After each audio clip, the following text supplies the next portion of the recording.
Senator Rand Paul.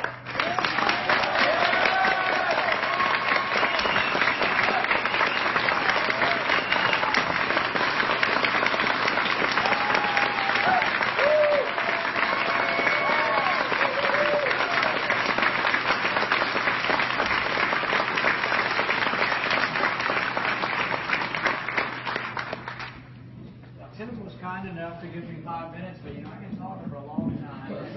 I don't see any timer anywhere, so I can probably go on as long as I want. No rules, no people. I ran for office. I've been a physician for 20 years. I'm an eye surgeon in Bowling Green, Kentucky. It's a fairly small town. We have a university there, but we moved there because both my wife and I had grown up in small towns. My wife Kelly and I have been married for 25 years now. We have 3 boys. But I became concerned about how much debt we were piling on. And to this day, when the media asks me, what are the top 3 reasons why you're running for president? And I say, well, the debt, and the debt. Because, the thing is I don't think we can be a strong nation from debtor's court, from bankruptcy court. People say, well, we need to spend money on this, and we need $100 billion, $200 billion more for a military. And I say, well, how are we going to be strong if that's all borrowed? How are we going to be strong as a country if we simply borrow money? And so there's a unique aspect to my candidacy. It's that I'm a fiscal conservative across the board. I don't think you can increase money for the domestic welfare or for military.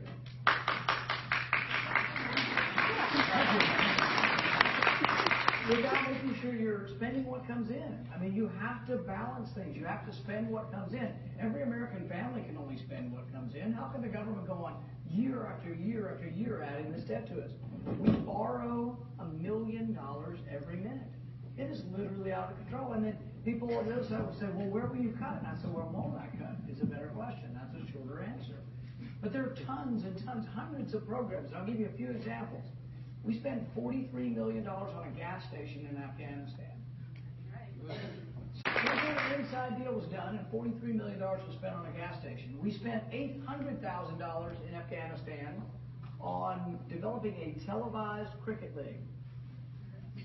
We don't even have TVs in Afghanistan. 1 in 10,000 people has a television in Afghanistan, and we spent $800,000 over there.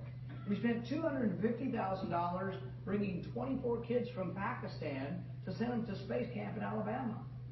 I don't know about you, but we've got enough problems at home that we can't be the doormat for the whole world and pay for the whole world to come here. We spent $15 million on community college for foreign kids. Now everybody says, oh, well, Bernie's going to give free education to everybody. What, the whole world? Or just Americans? There is nothing for free. There is no free lunch. If someone offers you something for free, treat them like a drug dealer and walk the other way.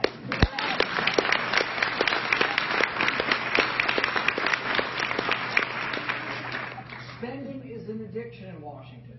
So they're not real happy with me. I think Tim's okay with me still, but a lot of them are unhappy with me because I made a big harangue, a speech at 2 a.m. for an hour to let them know that they're ruining the country.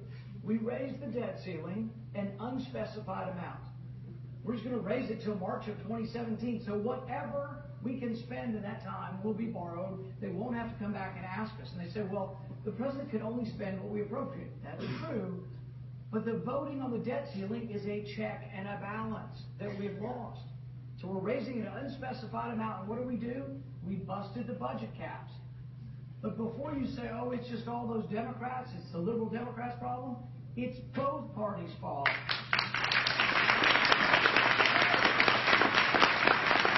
The Republican leadership in the House and the Senate got together with the Democrats, and in fact, a very small amount of Republicans, 1 in 3 Republicans voted for this, 2 out of 3 Republicans voted against this in the House and the Senate. But they got together because why? There's a vocal group within the Republican Party that wants unlimited blank check for the military. And what do the Democrats want? Blank check for welfare. The unholy alliance is the compromise between right and left to spend more money. It's out of control. We're destroying the country. Someone's got to stand up and say, instead of compromising to raise both, why don't we compromise in the opposite direction and let's cut spending for everything across the board? Amen.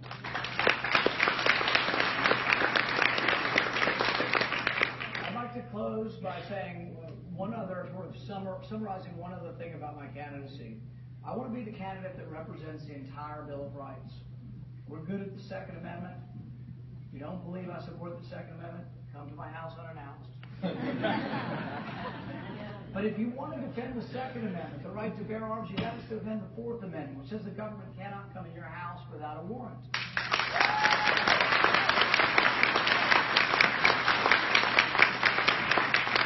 I think we should also be the party of justice. The Fifth and Sixth Amendments say that the government can't take your property without due process, without just compensation. The Sixth Amendment says you have a right to a trial by jury. You say, well, certainly we have that. You know what? Sometimes we've let that down. When you see people who are angry in some of our bigger cities, understand why. And I'm going to tell you one quick story, and then I'll wrap it up. There was a young man, a black kid, 16 years old, named Khalif Browder. He was arrested in the Bronx, put in prison on Rikers Island for 3 years without a trial. He was never tried. The person who accused him of a crime wasn't even in the country legally, never showed up to do anything, but they kept delaying and delaying. Khalif Browder spent 2 of the 3 years in solitary confinement. He was beaten by gangs, he was beaten by guards, he tried to commit suicide. And then sadly he did commit suicide about 2 months ago. That shouldn't happen in America. And if we want to be the bigger, broader party that wins all the general elections, I say let's be the party of the entire Bill of Rights, and let's be the party that defends the Sixth Amendment with the same fervor and vigor that we defend the Second Amendment. Thank you.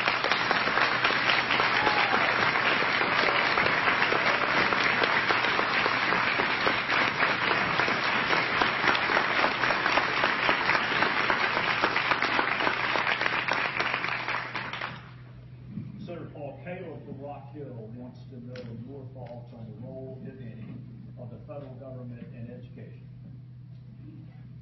The Republican Party in the days of Reagan, and I was at the very first, when he ran in '76, I was there at the National Convention as a 13-year-old. 1980, Reagan wins, and it becomes part of the platform that we don't see a federal role. We were for eliminating the newly created Department of Education. I still am. Role for the government. I'd eliminate the Department of Education. I would send it back to the states and the people. And when anybody objects to this, here's what you need to respond to them. The reason you want most of the power and the duties of government to be in your state capital, they don't have a printing press. Most of them have to run a balanced budget. So it's good to devolve most of this stuff back because, as you know, we just keep borrowing more money for all this stuff. But if all education at the state level, which it used to be, and kind of still is a lot, they have to balance their budget. There's a limited amount of money. They'll have to make wise decisions. But I'd send it back to the states. Thank you very much. Justin Force, from here at Rock Hill, wants to know, once you're elected president, thinking about the foreign policy footprint, how would you deal with ISIS and other terrorist organizations? The first thing I do is quit arming them.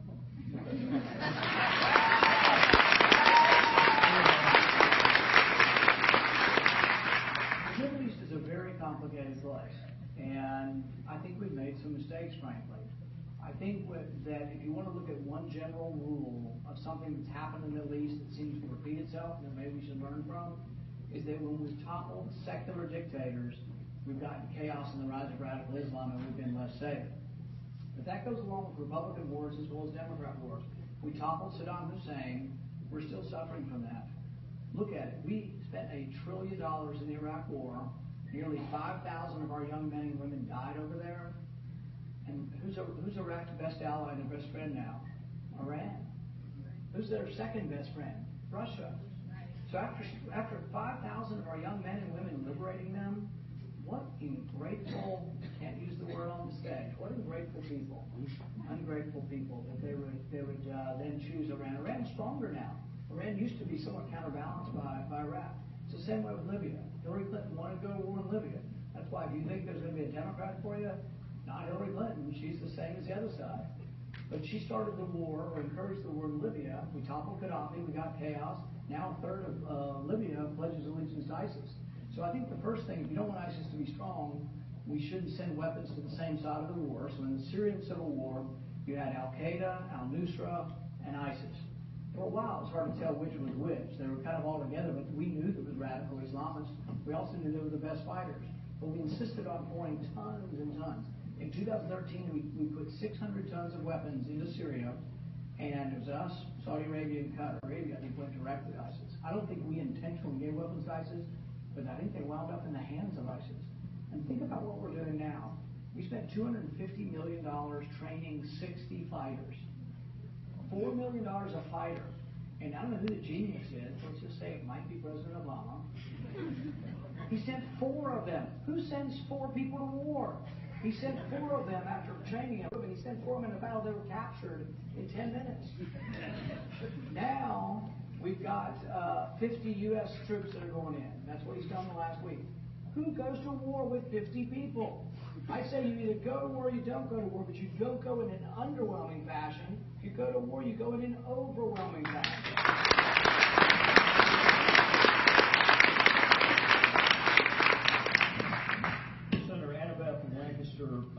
Wants to know your thoughts on immigration, the current immigration system, how, if at all, you believe it needs to be reformed, and under what circumstances you would support those reforms.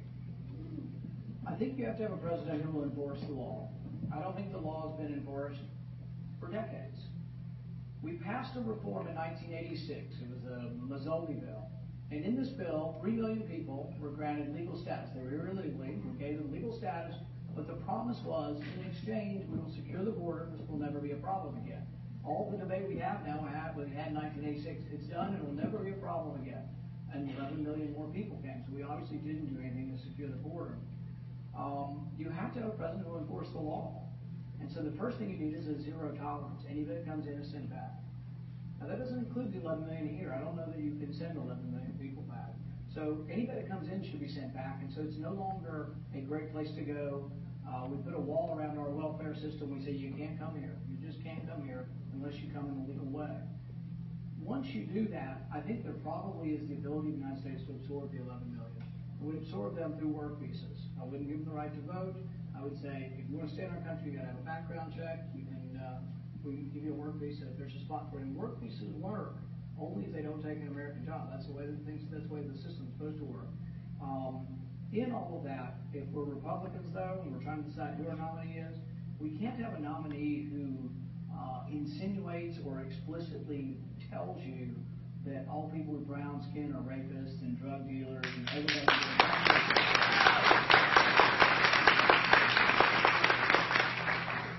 I don't know who I was referring to there, but use your imagination. We don't know either, so. Olivia Logan from Columbia asked an important question. When you think about all the college graduates to be in the audience and some who've already graduated from college, one of the most important parts of the American dream is finding a job. I'm not sure that the government creates jobs. I actually think that we don't create jobs. But what would you do as President of the United States to help facilitate job creation in the nation? I think you've hit the nail on the head. First, we have to decide where jobs are created. If you think government creates jobs, give government more money. If you think the private sector creates the jobs, leave more money in the private sector. I don't think there's any question that the private sector creates the jobs. This is one of the frustrating things in Washington. If you talk to all the wonks, the policy wonks, and the tax people in charge of all the committees, the people who've been there a decade or two, they are not one of them talking about cutting your taxes. That means leaving more in the private sector. They're all talking about revenue neutral tax reform, which is a bunch of fancy words for meaning half of you will pay more, half of you will pay less, and the net effect in the economy is zero. See, I want more money left in South Carolina. If my tax cut doesn't leave more money, I'll cut it again because I want more money left in the private sector. And I think we can have an enormous boom if we did that. I want a tax rate 14.5% or lower, but one single rate for everything. Business, individuals, you fill out your tax return on one card, and a lot more money stays in South Carolina.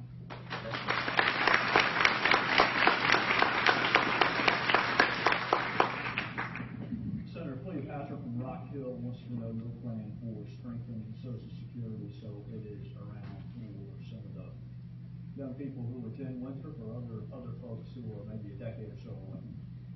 When I was haranguing the fellow senators between 2 and 3 about raising the debt ceiling, I brought up a budget point of order that says you really shouldn't steal money from Social Security to spend it now on something else. what they did. It would take me an hour to try to explain to you what these pay-fors were and how they did it, and it still would make no sense to you. But the bottom line is they took money from Social Security and they spent it on military weapons and on welfare. And so they pushed the money around. Social Security is $7 trillion in the hole. Medicare is $35 to $40 trillion in the hole. Why?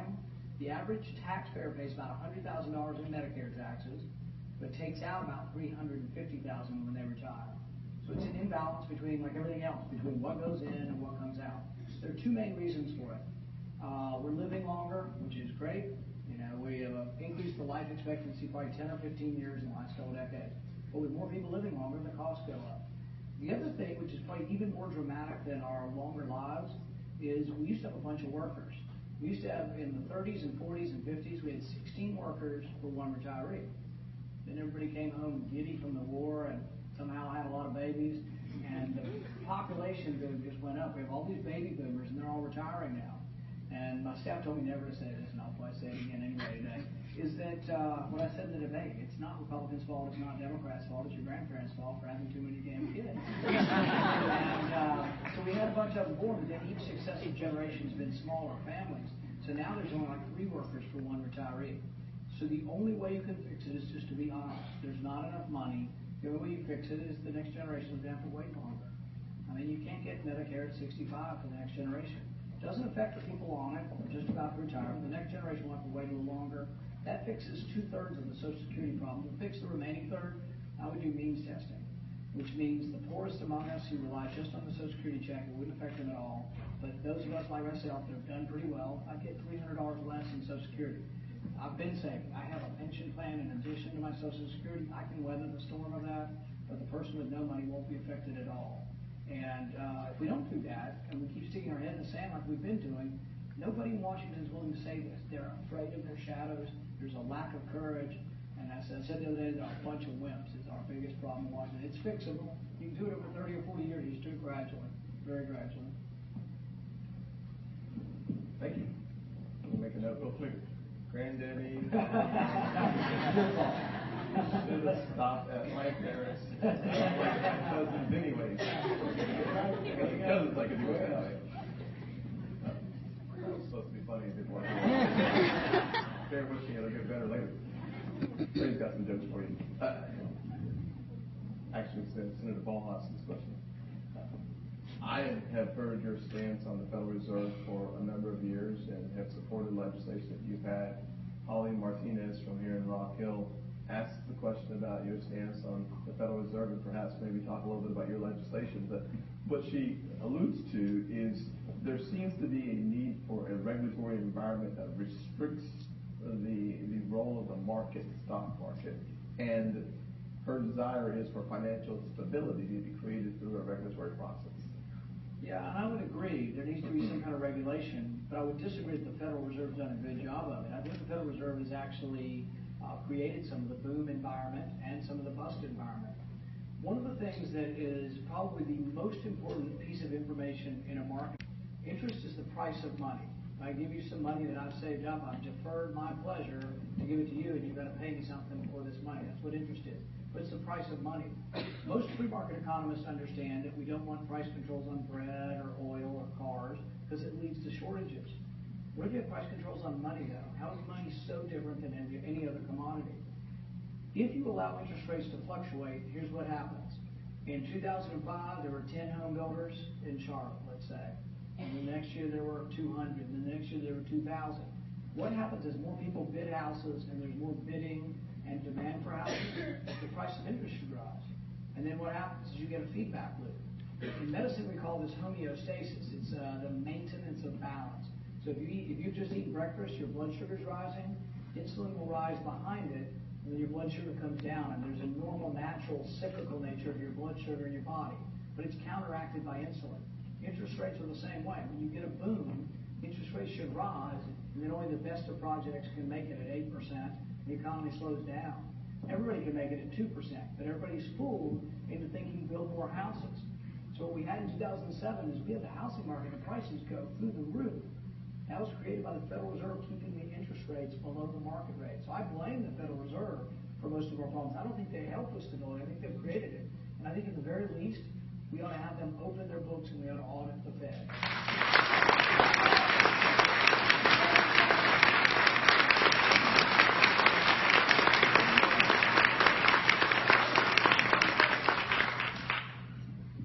Steve from Indian Land wants to know how your campaign has been able to withstand the endorsement of Mick Mulvaney. No, actually, Mick Mulvaney's the only one of you conservatives down here brave enough to endorse him.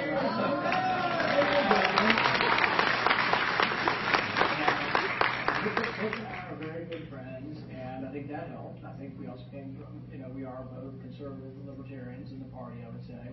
And but we're happy to have Mick's endorsement, and frankly, Mick's pretty popular down here. So, we're happy. He is, and you are too, for similar reasons. You appeal to constituencies that our party does not always traditionally appeal to. Some of them are in the room today, whether it be young people, whether it be people of color, folks who have checked out of politics. You look at the electoral map, it looks like a gauntlet for our party.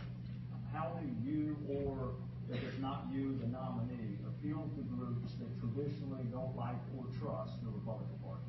Well, and at the risk of characterizing Mick Mulvaney's policy, I'll try a little bit. He's willing to get on a Spanish language program, and in his crummy pidgin Spanish, speak Spanish for 30 minutes on a radio program. I don't consider that a bad thing. I consider that a good thing, that he's reaching out to people and able to speak Spanish. It doesn't mean he's like for open borders or something. I think he's about where I am. We should secure the border, and there can be some kind of solution down the road. But he's trying to interact with people who I think we have a great target audience in Hispanic voters. But we do. We have to reach out to new audiences. People who think, and you get fooled into it in South Carolina, because South Carolina Republicans are just kicking butt down here. You guys win everything. And the presidency down here, you will win overwhelmingly in all likelihood. But we don't win Michigan, Illinois, Ohio, and all these states. So some of it's Hispanic vote, but frankly, some of it's African American vote. So I've been going to places that many Republicans haven't going and saying basically three things that I think will maybe open doors for us in the African American community. One, I don't want to put everybody in jail for a youthful mistake for drugs.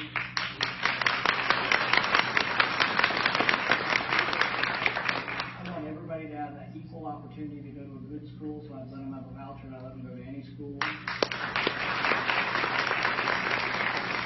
The third thing I've been saying is that in order to provide economic opportunity, instead of the government coming in with poverty programs that usually get stolen through graft and nepotism, all you got to do is go to Chicago and see nobody poor ever gets the money anyway. I realize this now. Don't send it to Washington and beg to get it back. What I would do is dramatically lower in areas of poverty. I'd draw these big economic zones and I'd virtually eliminate federal taxes and say, look, you want to move your business down there, you want to move your bank into that neighborhood in Detroit or Chicago, we won't make you pay taxes for 10 years. That adds up to enormous amounts of money and enormous amount of incentive. And I think after we've tried 50 years of the war on poverty and they're not working, but I think having those ideas and showing up, I think we have a chance. Everywhere I go, it's not everybody's jumping up and down saying, oh, we're going to all re-register Republican, but they're saying Democrats have taken us for granted, and we're glad you're here to compete for our vote because we haven't seen our local congressman in years. You were supportive of criminal justice reform way before it became cool. So was Senator Scott. There are lots of folks who are now talking about it. You were talking about it before anyone else. What does your criminal reform package look like, consistent with your belief that there is some over-criminalization and majority of the crimes to be handled at the state level? One, I've been unafraid to compliment the president. I know the president's not as popular in South Carolina as he is in Kentucky, but I don't think people question how conservative I am. I disagree with him on most economic and tax policy. But on criminal justice, I've said, look, I think he's doing some of the right things. Some of the people in jail for crack cocaine have been there 15 years. Powder cocaine, which is predominantly white users, crack cocaine is predominantly black. It's the same drug. It's the same problem. It's a terrible drug. It's a terrible problem. But why should we put one person in jail for 15 and another kid who's richer, gets a lawyer, gets out of jail, and gets probation? That ought to be fixed. It's still 18 to 1. So I have to have 18 times as much powder cocaine as crack cocaine to get the same sentence. I think it ought to be 1 to 1. I would take some of the minor, nonviolent stuff and take it from felony to misdemeanor. One of the problems is we say we're the party of family values, but how can we be the party of family values if we're locking up all the young black men and they're in Ferguson, and I'm not justifying any kind of rioting or any of that stuff, but in Ferguson, for every 100 black women, there's only 60 black men around. They're all in jail. Now, probably some do deserve to be in jail. They've committed a real crime. But if it was pot or some kind of drug, punish them in some way. Make them get a job. I don't even mind if you say, you know what, you've done this, and if we as a society think it's wrong, you have to do some testing or rehabilitation. But jail's not really the answer for most people. And if you make it a felony, who wants to hire a felon? As you're thinking, you think felony, you think something horrific. And maybe it was a 21-year-old kid who made a mistake that, frankly, the last 3 presidents all made that mistake and just didn't get caught.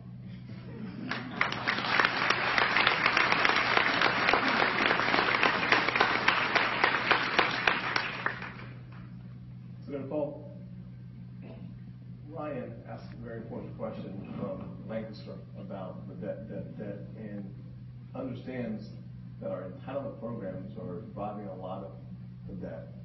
How would you, as a medical doctor with your perspective and your expertise, handle Medicare and making it last longer and more affordable?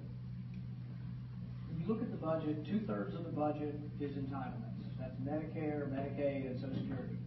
You can eliminate the other third, which we're not ever going to do, but let's say you did. That'd be military and domestic welfare spending. You eliminate all that and you don't balance the budget. That's how far out of whack we are. So you have to do something with the entitlement programs. They're 2/3 of the budget. Some of it we talked about, raising the age of eligibility, means testing for the Social Security and Medicare. I also think that as a society, what we have to figure out is, I'm very much a free market guy who believes in almost no government, but I can believe in some safety net for those who can't help themselves. But it needs to be permanent only for those who never will help themselves. If you've got somebody who's missing both legs and is blind from diabetes, society can figure it out. Charity should have a role too, but society can figure out how to help that person. But if they're able-bodied like me and they're down on their luck, it needs to be temporary. And it needs to have work associated. I wouldn't give 1 penny out that didn't have work involved with receiving a check.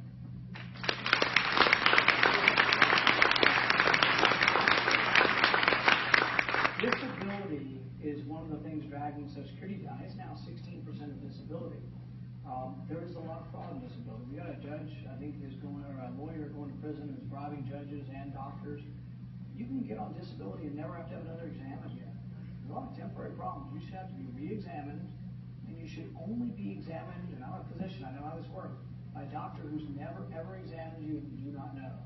Because here's what happened. If you come to me, and I didn't do disability exams, but I would do exams, and people would say, well, I need a handicap sticker for a parking. You think I'm going to say no to anybody? Because you're my patient, and you're my customer, and I want you to be happy with me. I might see 10 members of your family. You can't say no. So everybody gets a handicap sticker. That's the way disability works. Everybody's getting it, and there needs to be an objective doctor who says, yes, I can see you're confined to a wheelchair, you're paraplegic, and you can't work. There are ways we can whittle it down, but I'm fully convinced, a significant percentage could be. And the way we need to position is, because every time I talk about this, and they'll record it and say I'm unsympathetic to those who are disabled. Look at it this way. The malingerers and the fakers are taking money from the people who are truly disabled. So the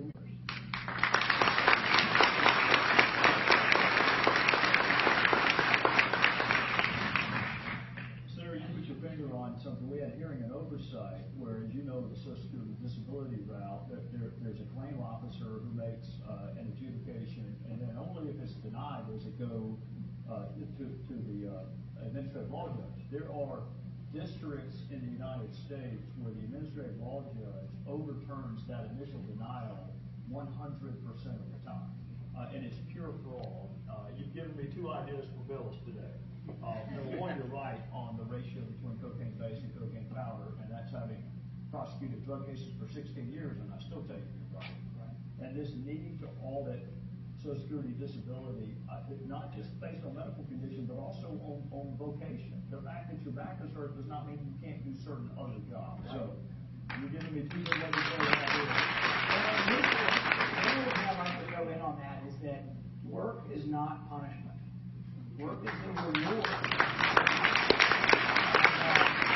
People who have never worked don't quite get that, and they think, oh, you're being sanctimonious. I know Tim grew up and worked hard. Your first jobs make a difference, and sometimes your first jobs don't pay very much, but you learn what it's like to get something. And every job I ever had was valuable to me, whether it was mowing lawns, working at putt-putt golf. That was actually pretty fun. Teaching swimming lessons, putting landscaping in, putting roofs on. They were all rewarding. I felt at the end of the day I'd done something that I could be proud of. And, you know, the 10% or 20% of our country that just is never working, I don't want to punish them. I want to give them what I have. You know? Well, you're right. This is the first point in Senator Scott's life that he's ever not had a job that requires. Real quickly, Melissa wants to probe your position with respect to the executive branch. You talked about constitutional equilibrium. One of the things the executive branch does do is pick judges. And even when Republicans are in power, they get it wrong sometimes as often as they get it right at the highest level. What is your philosophy with respect to judicial restraint, judicial activism, and what kind of judges could they look for from President Paul? This is one where I am a little bit of a contrarian in the sense that I kind of believe in something called judicial engagement. Randy Barnett writes about this from Georgetown. And the reason I say that is that if you look at the history of the last century, most conservatives, I did this in Heritage for fun the other day, I said, all right, how many of you are for judicial restraint? Everybody raised their hand. I said, now I'm going to give you the argument for judicial engagement, which is kind of the opposite of judicial restraint. Obamacare was upheld by Justice Roberts on the argument of judicial restraint. He quoted Oliver Wendell Holmes, who's a terrible progressive who believed the majority could do anything, including Jim Crow laws. The majority doesn't have the right to take away your rights. There are certain rights that should be protected, the right to contract, to associate, to speech, all these things.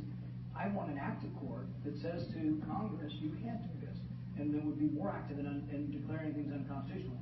In the early 30s, the New Deal programs that were overturned as being an expansion of government were all done by sort of activist judges. So I don't think it's probably not as simple as activist versus restraint. To me, I think it's sort of believing in the original intent and the text of the Constitution. The Constitution envisioned a very small government. It envisioned a government that really left almost everything to the states and the people. There's some things you can't do. South Carolina can't defend the country. They're a big part of defending the country. You can't do it by yourself. We joined together in a union for national defense. That pretty much has to be done. And a few other things. We should have a government. Originally, the Founding Fathers didn't want to be in Washington where we are. They wanted to be in the state capital because that's where the action was, and that's where all the money was spent, that's where all the power was. If I could do anything, that's what I'd want to do, send the power back to the states and the people.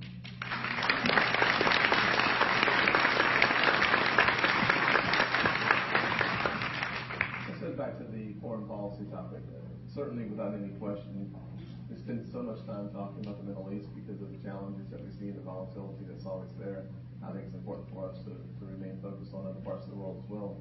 North Korea, we have some real challenges over there perhaps. But one of the rising powers, obviously, perhaps the competitor to us, would be China. And their aggressive approach to building a new island in the middle of the ocean, looking for ways to cement their position in Asia. How would you confront a rising power of China as president? I think this is a good question, and I think I'll answer it in the context of sort of what I believe in foreign policy. In foreign policy, I think there are two extremes. One extreme is that we're never anywhere, anytime, and we just say the hell with it. We got our oceans, and we don't need to do anything. We're just going to be here and do nothing. And some would call that isolationism. But there's really another extreme. The opposite extreme is that we're everywhere all the time, and it's bankrupting us. We're really close to this one.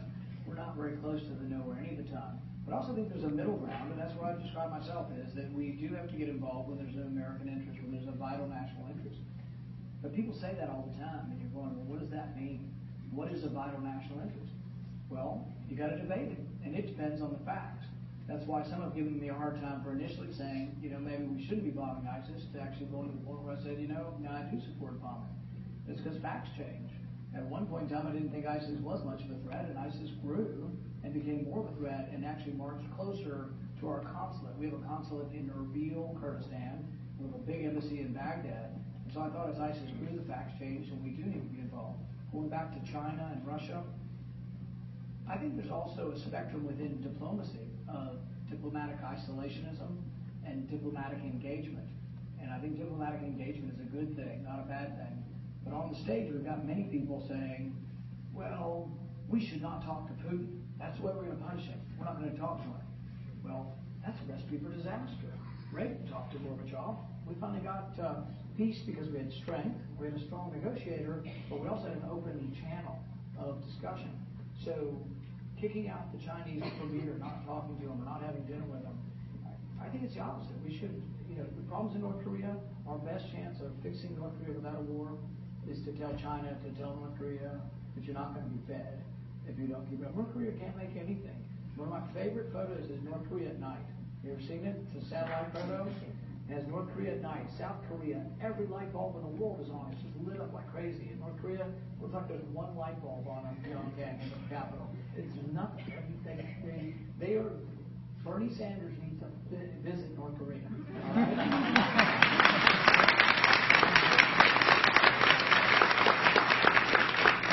I think a lot of these hot spots around the world we can. Doesn't mean that Russia's always going to be on our side to do the right thing, but I would engage with Russia. One instance of it actually working, I think working, is that when Assad used chemical weapons and we said enough's enough, Russia did intercede and help us with that. And we got rid of chemical weapons largely because Russia interceded. I think 2 or 3 years ago, had we engaged Russia more, Assad was very, very weak 3 years ago, 2 years ago. He's gotten a little stronger now. And now Russia's all in backing him. If we could have convinced him to go to Russia 3 years ago, we might have been able to get some kind of settlement where then instead of having 6 different sides in Syria, there were 2 sides, a government we could support, and the crazies on the other side. But instead, we've been supporting the sort of slightly less than crazy people, hoping that they'll beat the crazy people, and the crazy people are winning most of the war. But I'm for diplomatic engagement, with the not knowing that we will stand up for adversaries on occasion, but there are times also that we can have the same. Look, China has $1 trillion worth of our debt. We are interconnected, and there is a reason why China doesn't want a war with us either. I mean, probably trade is one of the biggest impediments to war. We're down to about 2 or 3, maybe 4 questions left before we wrap up here. So, Congressman. Is this what you call the lightning round? Okay, close to like that. Yeah. We're getting close to it. Consider national security, national defense, and privacy of both constitutional significance. However, it is different when you tell law enforcement, go investigate a crime that's already taken place, as opposed to prevent the next 9/11, prevent the next Boston bomb. With respect to the NSA and the tools that we could expect in a fall presidency, how does law enforcement prevent the next crime with the current constitutional framework? I think that's a great question. I like the way you worded it, because when I talk about a name, the Fourth Amendment, the thing I like to start with in a lot of audiences is if there are any policemen in here, they know the Fourth Amendment, every one of them obeys it. If they think there's a terrible person, a rapist or a murderer in a house, but they haven't seen him run in the house, and they go to the house and you're the judge, they stand there on the sidewalk and they dial your number. And what is the likelihood when the police say, we've got a guy here we think's a rapist? You were a prosecutor. How often did the police get denied? Almost never. But the reason we have that check and balance is there was a time in our history when it might have been a white person saying, I don't like black people, and I'm just going to knock on the door of all the black people, or all the Jewish people, or all the gay people, or whoever they are. You have checks and balances to make sure systemic bias and that a cool-headed lawyer or judge is sitting at home who wasn't chasing the person, doesn't hate that person, doesn't know that person, doesn't know the race of that person, and you're the one, the judge is at home giving that. When it comes to national security, you can do some of the same. People think a Fourth Amendment protection, even for somebody that's accused of being a terrorist, would stop us from getting terrorists. Think of it this way.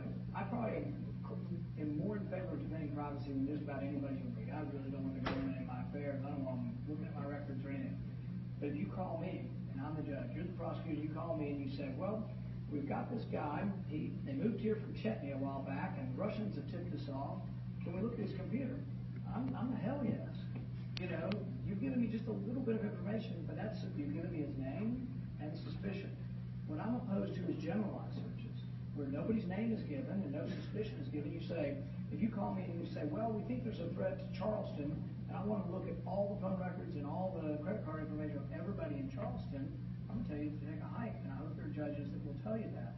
But anything that's individualized, we have the ability to do it pretty fast, too. If it's too slow, make it faster. And if you say, well, the Boston bomber, we also want to look at the 100 people he called.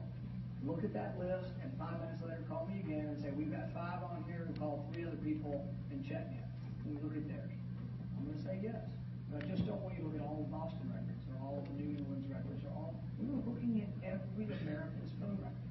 It's a disgrace. And it came from a guy, President Obama, who said he was at one time for our civil liberties until he became president and wasn't so much.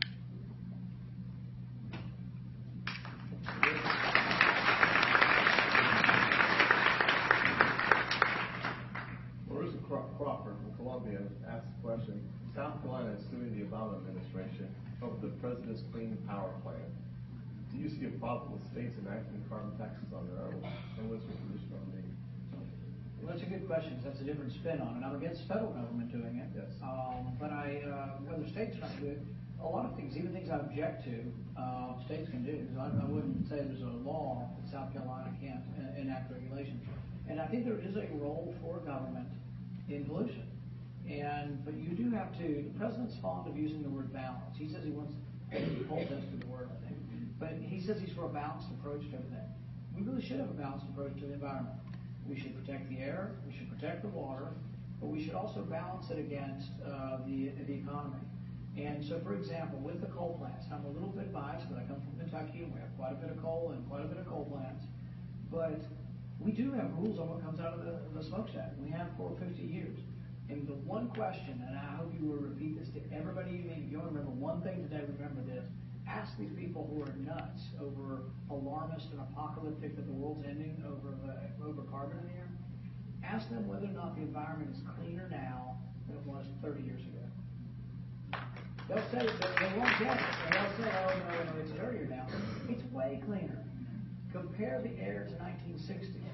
Compare the air to 1910. In 1910 in Pittsburgh, you couldn't go out at noon in a white shirt and not be covered in soot. And John Stewart one time said to me, he said, oh, well, that was the government. I said, well, yes, some of that was the government. But sulfur dioxide, nitrous oxide, mercury, all have gone down over many decades. We don't want to make the rules for emissions so stringent that you can't have a car or that you can't have electricity. We need to balance trying to protect the environment with reasonable, rational rules. And I think it's just gotten out of hand, some because we don't ever vote on any of this. So the check and balances is, I think something like the Clean Power Act regulation, the greenhouse gas regulation is such a big deal and will be so transformative in a bad way to electricity in our country that it ought to be debated in the open and voted on by Congress, but it shouldn't be done unilaterally by the President.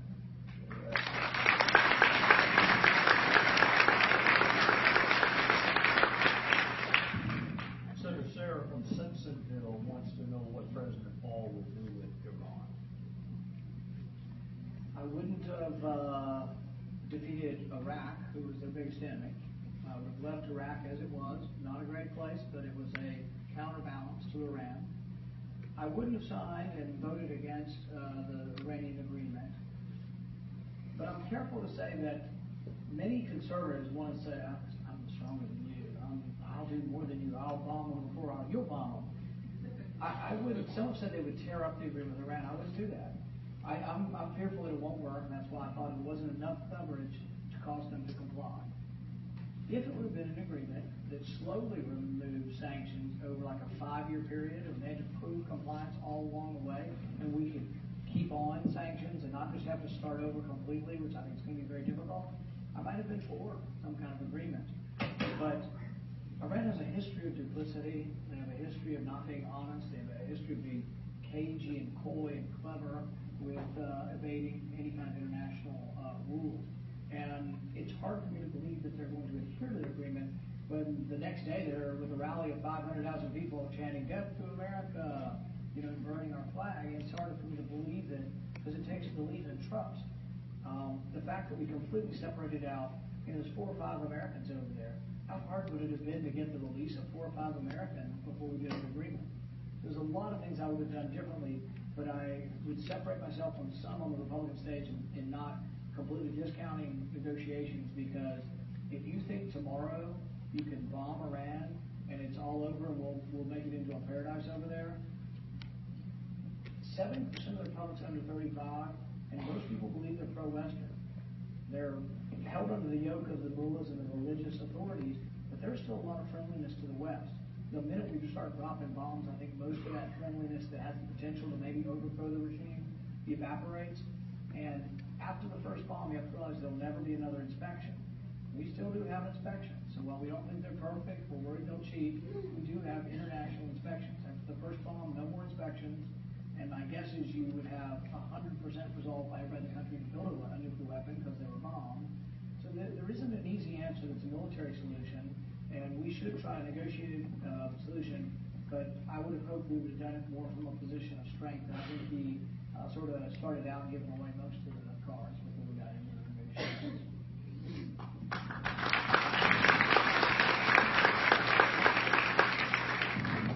South Carolina is the home to a lot of veterans, served our country really well. And today we have with us a number of law enforcement officers who continue to keep us safe as a public, and we should give a round of applause to all the police officers.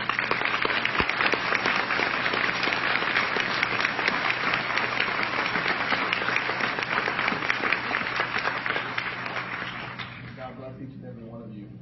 The question that Hudson Johnson asked is, how would you improve the VA and reform the hospital that has so much negative attention? You know, I worked in 3 different VAs. I worked in the Durham VA, the Fayetteville VA, and the Asheville VA. So I know how they work. I know the good parts of them and the bad parts. The interesting thing is, for all their faults and all their warts, you ask most of the veterans, they actually kind of like the VA.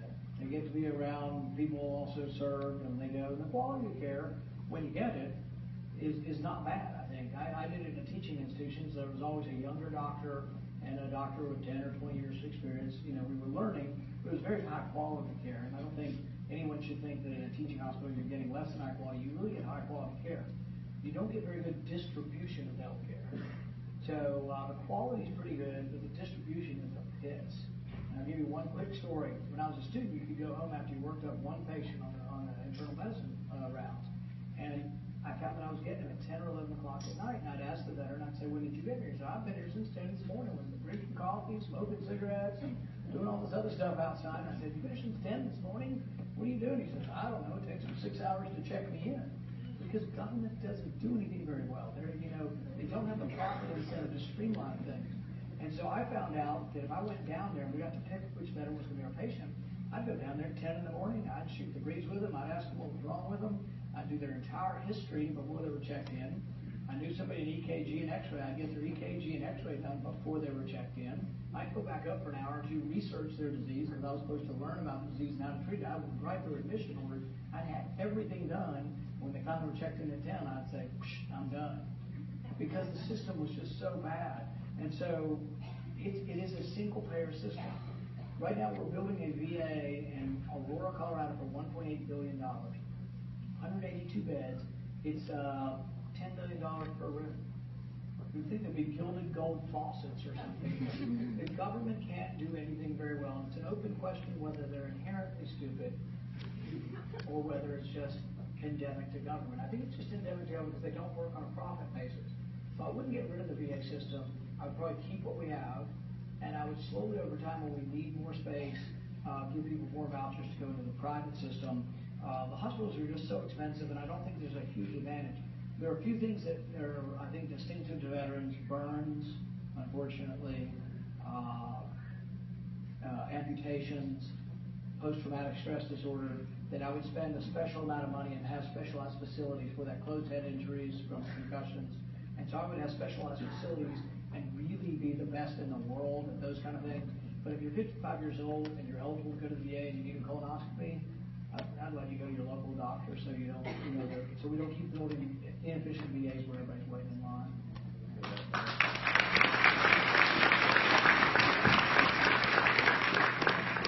So I can tell by the look on Senator Scott's face that this is my last question.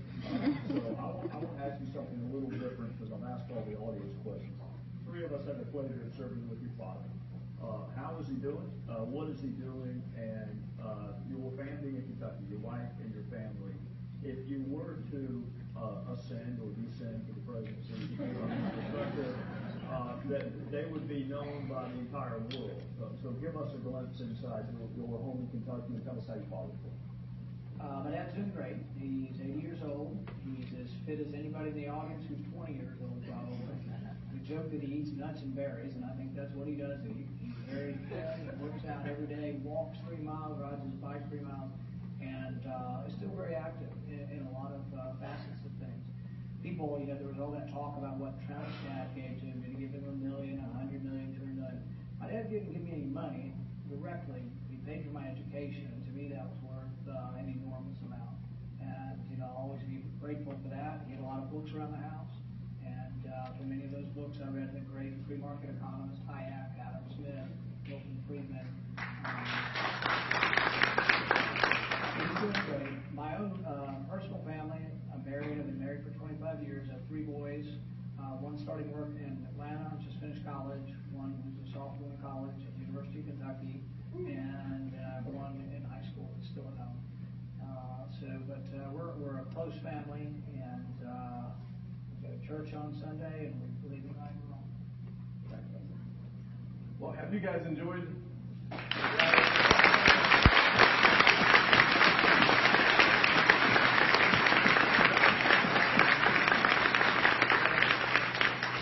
Senator Paul, this will be the last question. The last voice that you guys will hear today will be from Senator Rand Paul. I think has done a great job.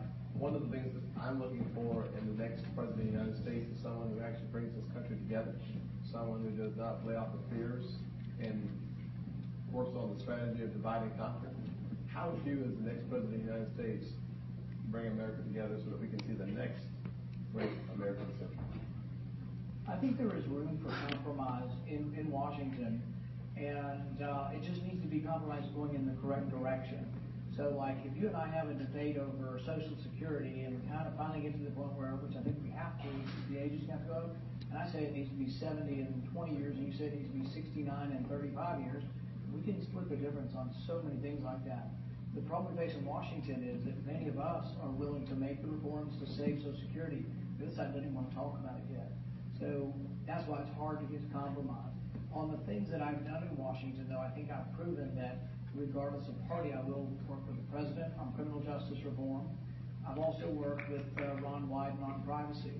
And I don't agree on much of the economic liberties side, but on the civil liberties side and the Fourth Amendment, we're very much together. And when I've opposed things, I honestly do oppose giving more power to the president, not because of his president. I mean, I would honestly oppose giving myself the same power or giving any Republican power. Because one of the biggest problems we have is so much power has gravitated to the presidency. The presidency is like 1,000 times more powerful than Congress, and they're supposed to be equal. And so I think I'm an honest, I am very much a believer in ideas of freedom and limited government, but I'm not so much a partisan that if you have a great idea and I agree with you and you're a Democrat, that I can't work with you. Very good. Thank you.